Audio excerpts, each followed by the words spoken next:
All right, friends, welcome to April 3rd. We are in our lecture 1. We've covered a lot of content this week, right?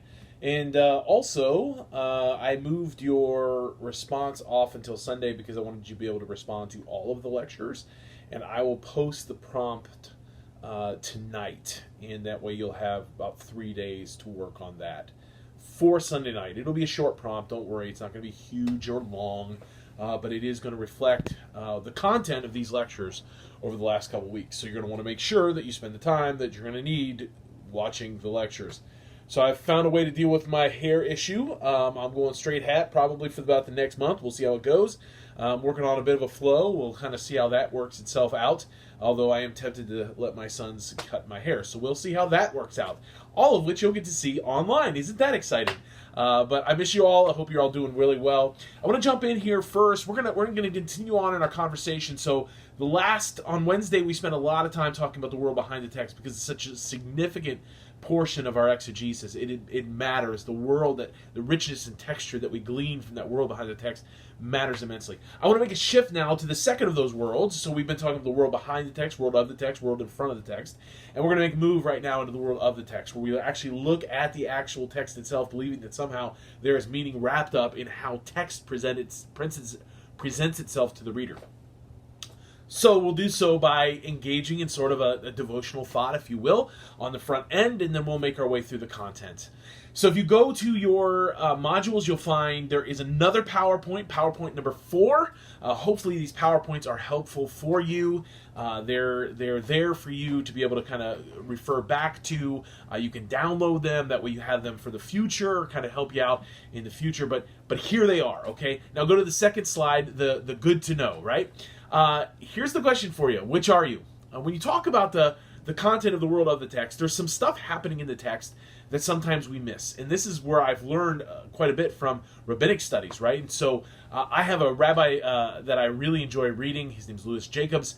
And I've got a book of his homilies. And he first turned me on to this idea for this particular text. And it's been a few years ago. And I just always keep coming back to it in my mind. But I think it points to the richness of what happens when we pay specific attention to the narrative of the text itself. So we know the story of Israel coming out of Egypt, right?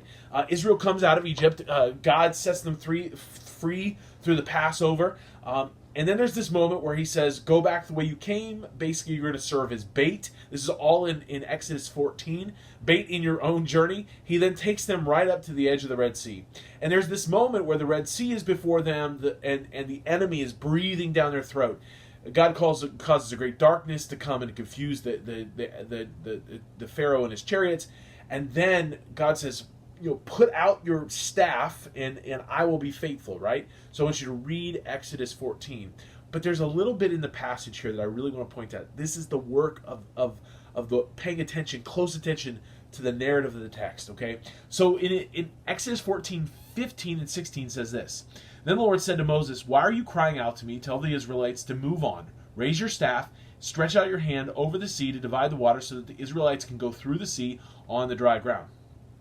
And on verse 22, and the Israelites went through the sea on dry ground with a wall of water on their right and on their left. And then if you go to verse 29, but the Israelites went through the sea on dry ground with a wall of water on the right and on their left. Now this is the beauty of paying attention to narrative. Now, remember how we did word studies in the previous lecture? So if you do a little bit of Hebraic word study here, and you begin to consult those who have worked deeply with the text itself, not just the history. History aside, there's a history here of Israel, there's a history of going through the Red Sea, there's contentions, there's archaeological attempts to discover what all that looked like, everything. But let's pay attention to the narrative itself, what's happening in the narrative. Now, if we don't know Hebrew, which many of us don't, we could miss something. But we've got the help of Bible Hub, we've got the help of commentaries, we've got the help of scholars and rabbis like Louis Jacobs. So in verse 22 and verse 16, the language is very much the same in the Hebrew. They're going through the sea on dry ground. Going through the sea on dry ground. And then in verse 29, there's a shift in language. Where in verse 16 and verse 22, you're going through the sea on dry ground.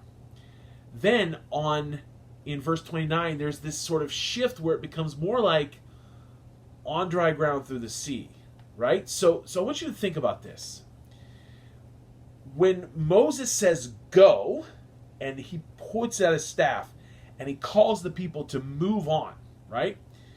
When he says you go, the first ones that go through the sea on dry ground. Go through the sea on dry ground. I want you to think about that. Then, at the end of verse 29, most of the people had gone on dry ground through the sea. Did you catch the instance there? The first folks that took off were the folks who got wet. They started moving before the waters had even fully separated. Can you imagine that?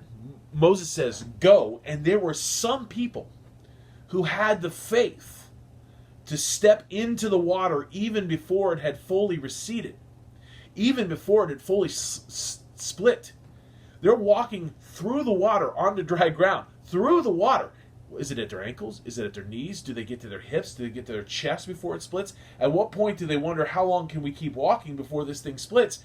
But it's in faith that they step out in front and they move through the water on dry ground.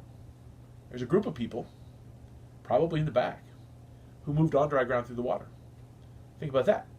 There's folks that said when Moses said move, they said, yeah, y'all go ahead and we'll see how it goes. There's always going to be people who go on dry ground through the water. There's people who go through the water on dry ground. The question I'm going to ask you, if narrative matters, could it be that this is being written to say something? That there's always some of us that go through the water on dry ground. Those who step out. Those who go in faith and are willing to get wet. Even to the point of wondering what it's going to cost us before we see the faithfulness of the water split. Before we see the way being made. The going through the water on dry ground. And then there's going to be some who will wait until the water split. Wait until the evidence is clear. Wait until we've seen if those who have gone before make it before we're willing to step on dry ground through the water. My question for you is, which are you? As you lean into your calling, as you lean into your future, as you lean into the possibilities of what is to come, which are you? Are you a through the water on dry ground person? Are you willing to take that step, that leap of faith without any promise of when those waters are going to split? Are you just going to go? Or are you on dry ground through the water kind of person? Someone who waits until they see the evidence. Waits until they've seen those with courage go forward first. To see how it goes for them before we step out. The world needs faith leaders who are willing to go through the water on dry ground. Who are willing to let the water slap up against their ankles, their knees. Start moving through even when it's at our hips, our chest, even when it's at our neck. But we know we've been called to go. We're not waiting for anybody else to blaze the trail for us. We believe that our God is the way maker, and that when he calls, we go. And even when we go, we trust that he is faithful. We trust that he is faithful to go before us. And before we are consumed by the water, that he will in fact make that way and split that water in half. So I want to encourage you, as you reflect upon today, the world of the text. Ask that question of your calling. Which are you? Are you a through the water on dry ground? Or are you a on dry ground through the water kind of follower of Jesus?